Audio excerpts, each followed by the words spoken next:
ಬೆಂಗಳೂರಿನ ಆರ್ಎನ್ಎಸ್ ಕಾಲೇಜಿನಲ್ಲಿಂದು ಆಯೋಜಿಸಿದ್ದ digital gaming ಉದ್ಯಮ ಕುರಿತು ಒಂದು ದಿನದ ಕಾರ್ಯಾಗಾರಕ್ಕೆ ಇಂಡಿಯನ್ ಡಿಜಿಟಲ್ ಗೇಮಿಂಗ್ ಸೊಸೈಟಿಯ ಮುಖ್ಯಸ್ಥ ಸುಭಾಷ್ ಸೆಪ್ರು ಚಾಲನೆ ನೀಡಿದರು. ಈ ವೇಳೆ ಪಿಐಬಿ ಹೆಚ್ಚುವರಿ ಮಹಾನಿರ್ದೇಶಕ ಎಸ್ಜಿ ರವೀಂದ್ರ, ಆರ್ಎನ್ಎಸ್ ಕಾಲೇಜು ಆಡಳಿತಾಧಿಕಾರಿ ಡಾ ಕೆಎಲ್ ಸುಧೀರ್ ಪೈ, ಪ್ರಾಂಶುಪಾಲ ಡಾ ಎಚ್ಎಸ್ ಶೇಖರ್ ಸೇರಿದಂತೆ ಹಲವರು ಉಪಸ್ಥಿತರಿದ್ದರು.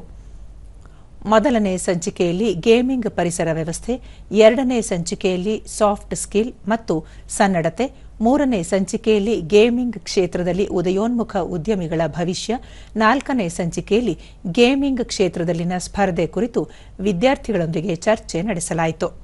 In our last 14 years of existence, now it starts with neuroscience. I mentioned earlier, they do not sell any product.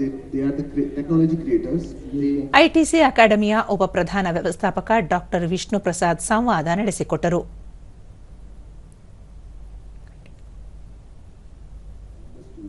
From Kanya sir to answer this, because he was talking about the basics.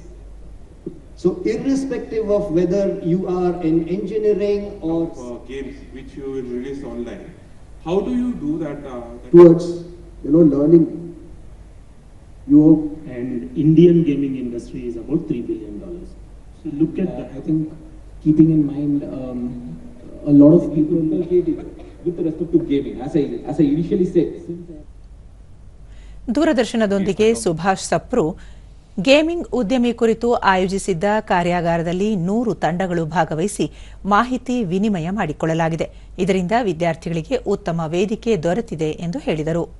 And all the students are gearing up to come up with an innovative design which will be showcased during the event at Mumbai. Nuke Box Studio ಸಂಸ್ಥಾಪಕ Biplo ಬೆಲ್ವಾಲ್, mobile ಗೇಮಿಂಗ್ಗಳಿಗೆ ಹೆಚ್ಚು ಬೇಡಿಕೆ ಇದ್ದು ಇಂದಿನ ಕಾರ್ಯಾಗಾರದಲ್ಲಿ gaming ಉದ್ಯಮ ಕುರಿತು ಮಾಹಿತಿ ಹಂಚಿಕೊಳ್ಳಲಾಗಿದೆ. ಮುಂದೆ ಭಾರತದಲ್ಲಿ ಹೆಚ್ಚು ಗೇಮಿಂಗ್ ಸ್ಟುಡಿಯೋಗಳನ್ನು ನಿರ್ಮಿಸುವಂತಾಗಬೇಕು. ಇದು ದೇಶದ ಆರ್ಥಿಕತೆಗೆ ಉತ್ತಮ ಕೊಡುಗೆ ನೀಡಲಿದೆ ಎಂದು ಹೇಳಿದರು.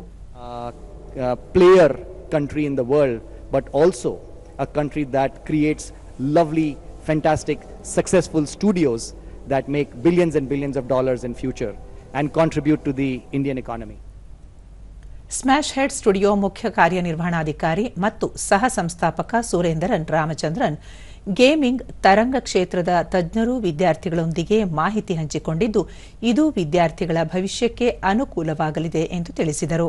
Mentors and everyone in LinkedIn, because there are a lot of people who solve a lot of issues that you don't know on the LinkedIn and everything. So I think having an open mind of absorbing everything will help you guys to move forward, and all the best moving forward.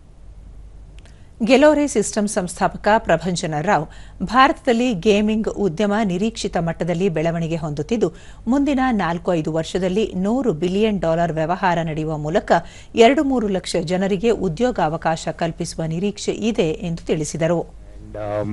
I would urge that all students take advantage of this and get into this excellent industry. Desktop channel ಮಾರುಕಟ್ಟೆ ನಿರ್ವಹಣಾಧಿಕಾರಿ Yogesh ನಾಗದೇವ್, RNS ಕಾಲೇಜಿನಲ್ಲಿ ಅತ್ಯುತ್ತಮ ಕಾರ್ಯಕ್ರಮ ಆಯೋಜಿಸುವ ಮೂಲಕ ವಿದ್ಯಾರ್ಥಿಗಳು ಭವಿಷ್ಯ ರೂಪಿಸಿಕೊಳ್ಳಲು ಅವಕಾಶ ಕಲ್ಪಿಸಿಕೊಡಲಾಗಿದೆ ಎಂದರು. Industry trends are going on. What companies are providing, what how they, if they are focused to in a gaming career, they should be part of this event. RNS college ಪ್ರಾಂಶುಪಾಲ ಡಾ ಎಚ್ಎಸ್ ಶೇಖರ್, ಗೇಮಿಂಗ್ ಉದ್ಯಮ ಕುರಿತು ವಿದ್ಯಾರ್ಥಿಗಳಲ್ಲಿ ಆಸಕ್ತಿ ಹೆಚ್ಚಿಸುವ ಮತ್ತು ಮಾಹಿತಿ ನೀಡುವ ಉದ್ದೇಶದಿಂದ ಒಂದು ದಿನದ ಕಾರ್ಯಾಗಾರ ಆಯೋಜಿಸಲಾಗಿತ್ತು. ಹೆಚ್ಚಿನ ವಿದ್ಯಾರ್ಥಿಗಳು ಭಾಗವಹಿಸಿ ಇದರ ಪ್ರಯೋಜನ ಪಡೆದಿದ್ದಾರೆ ಎಂದರು. And I hope our students get benefited from this. We thank them on behalf of RNS First Grade College, and also I take this opportunity to thank ICT Academy as well as the Information and Broadcasting Department.